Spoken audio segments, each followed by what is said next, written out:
Yeah.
Sure, I don't. Okay.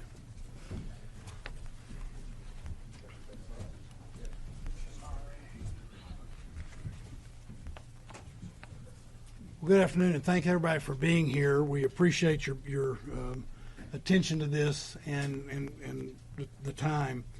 I want to start off by saying just a couple of things. One is I want to again say how proud we are, and I am, of our police, fire, and EMS. Our public safety professionals did a tremendous job, a job where they were moving quickly and bravely to make sure that lives were saved. There were lots of acts of heroism on Sunday morning. I also want to say a special thank you to the victim services of the Austin Police Department for the role that they're playing. They are doing their typical outstanding job.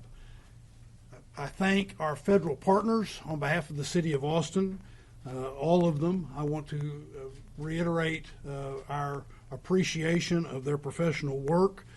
And of course, this investigation is still ongoing, but we deeply appreciate their being involved. I know that the people of Austin, Texas, continue to hold the victims of this horrible tragedy in their thoughts and prayers. And then that leads me to also wanting to say a special thanks to the healthcare workers that have played such an important and prominent role in addressing the needs of Austinites after this tragedy. I'll have a few more things to say, but I want to bring up our Chief of Police, who, again, I deeply appreciate the work that she has done and the way she has handled this matter. And so, Chief Davis. Thank you, Mayor.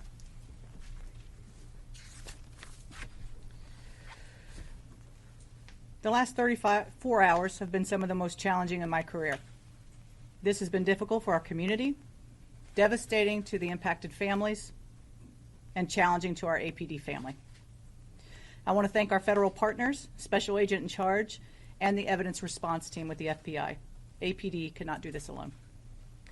We are still in the early hours of this investigation.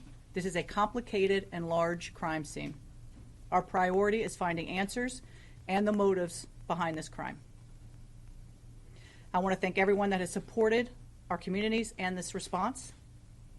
Families will need this in the days ahead. I also want to thank victim services that have come in addition to APD's victim services. That includes FBI, the Travis County District Attorney, and multiple calls of people wanting to help.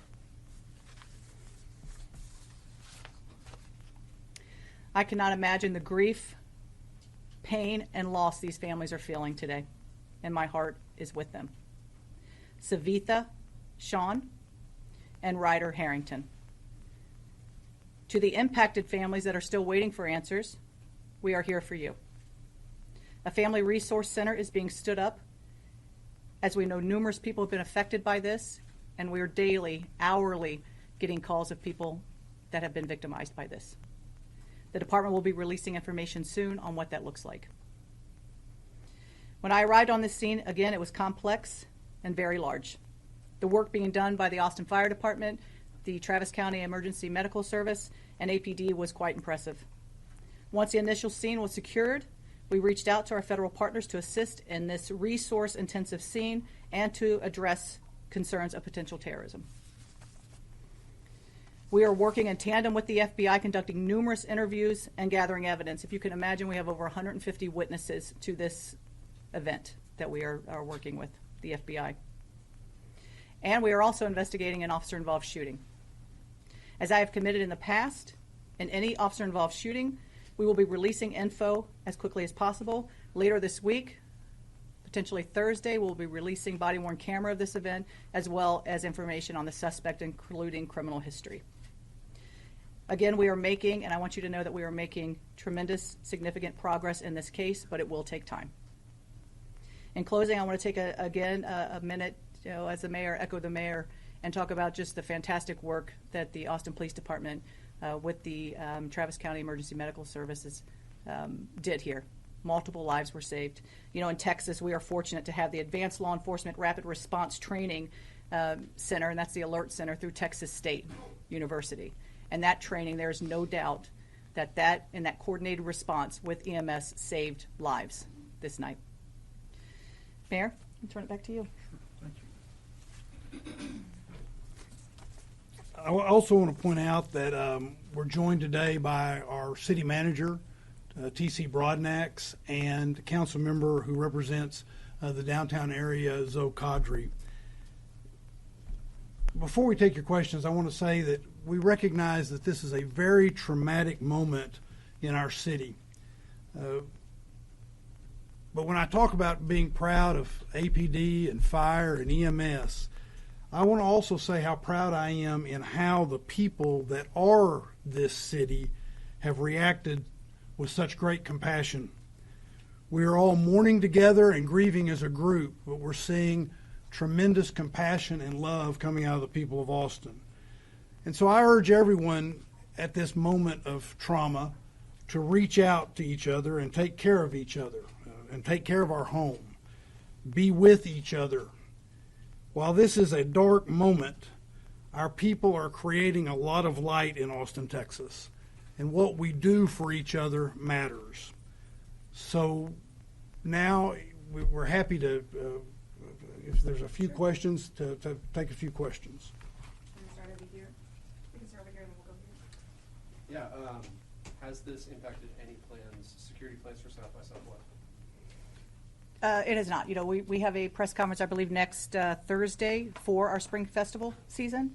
And certainly as we look at Austin and what makes Austin so great are those events. We are a major city police department, and we go in best practices. I feel confident that the resources we have in play, South by Southwest, will continue on, and it will be a safe festival season. Do we know how the suspect acquired these guns and whether they were acquired legally? The guns were required legally. I believe in 2017 out of San Antonio they were purchased. Can you tell us more about the victims? I think you said Savitha, Sean, and Ryder Harrison. Ryder Harrington, yes. Okay. Can you tell us more? Are they UT students? I think Ryder was a Texas Tech student. I don't know as far as what school they went to. That is certainly something that we can look into. But they were young. I believe Ryder was maybe 22 and Savitha 24 or 20 respectively. Yeah. Are you able to share any details about the warrants that were executed yesterday in Del Valle and in Pflugerville? So anytime that you're doing an investigation like this, it's going to lead to search warrants. And so those warrants were based off information of where this person lived, addresses where he congregated, and evidence was taken from that. There's a video circulating on social media of an autonomous vehicle blocking emergency services near the scene on Sunday. Can you guys talk about the situation, what you encountered, and how you as you were accessing the scene and transporting victims? Yeah, I think that's something, I don't know if, Rob, if you wanted to address it. So Rob Lukritz, Chief of Austin Travis County EMS. EMS, as well as our fellow public safety partners, work very closely with the autonomous vehicle vendors that operate here in the city of Austin. We had more than 20 assets, resources that responded to this event. As was said at an earlier press conference, we were on scene within 57 seconds.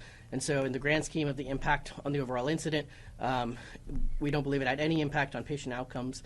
I will say that we're already in touch with Waymo and the autonomous vehicles to give them our concerns and work with them in order to try to address this moving forward.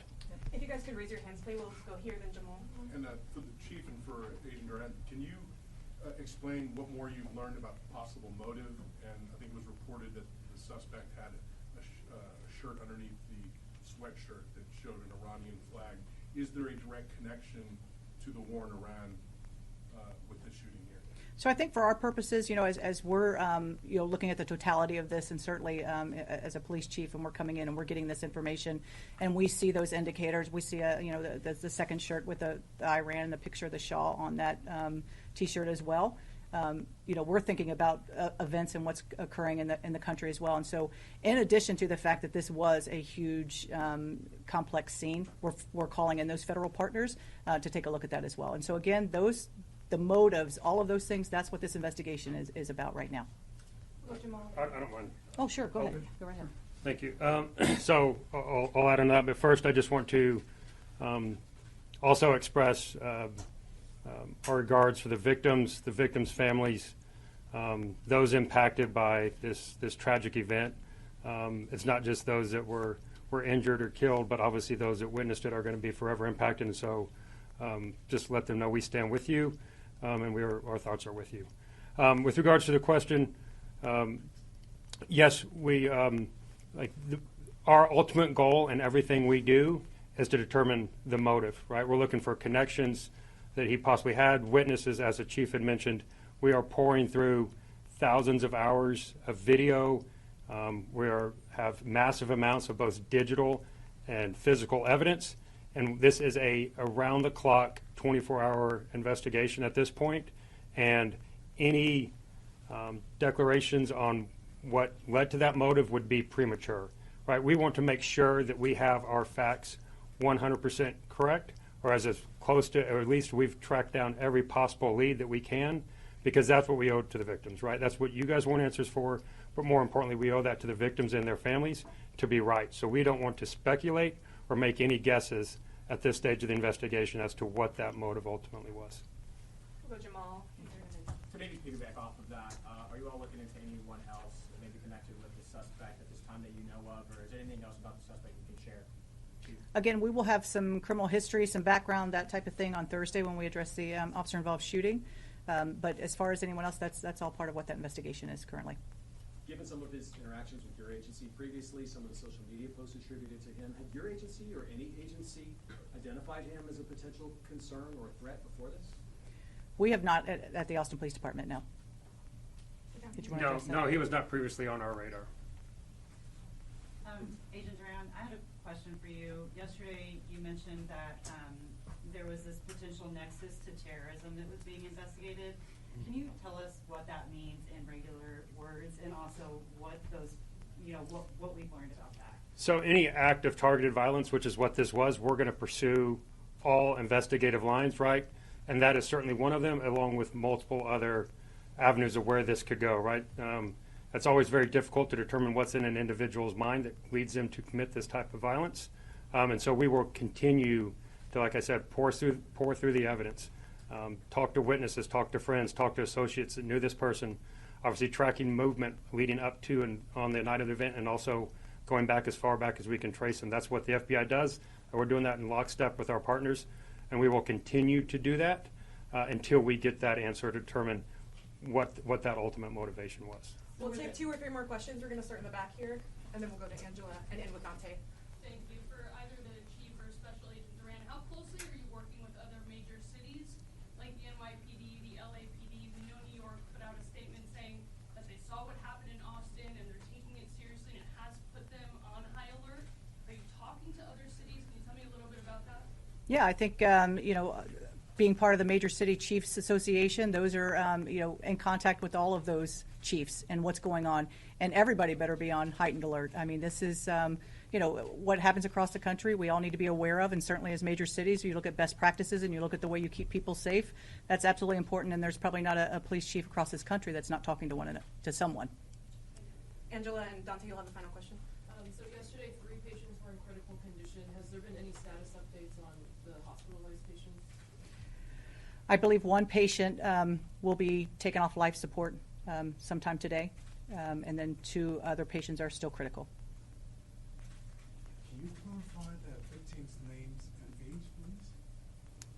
The victims that were killed, Savitha Sean, I believe she's 24. Could you spell that out,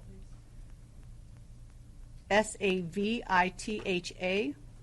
Savitha and Ryder, Ryder, Harrington, Harrington. I believe he's 22. Thank you.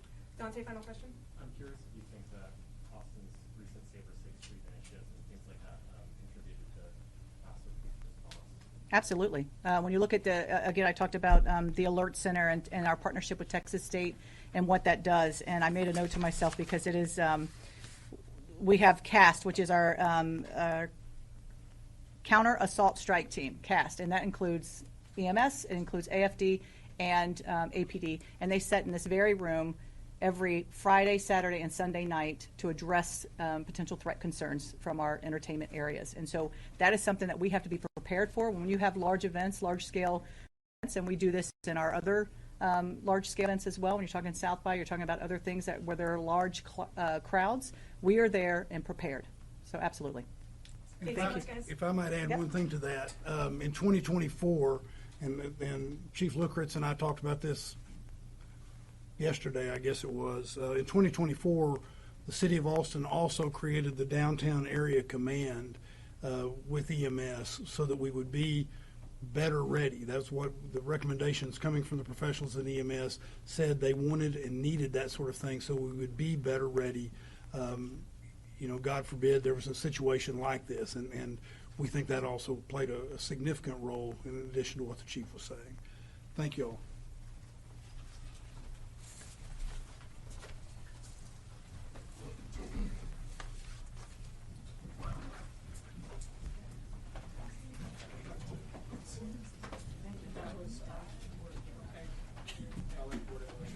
And everyone, just real quick, in closing, we will be sharing the information, the correct spelling of the names of the deceased, their ages as well, and then some additional resource information that we would like for you to help push out. Could you, in that extra resources, clarify what taken off life support means? We can look into that for you. And both of the victims are from Austin. Say that again. Both from Austin. We'll find out that information. Thank you. Thank you all for being with us.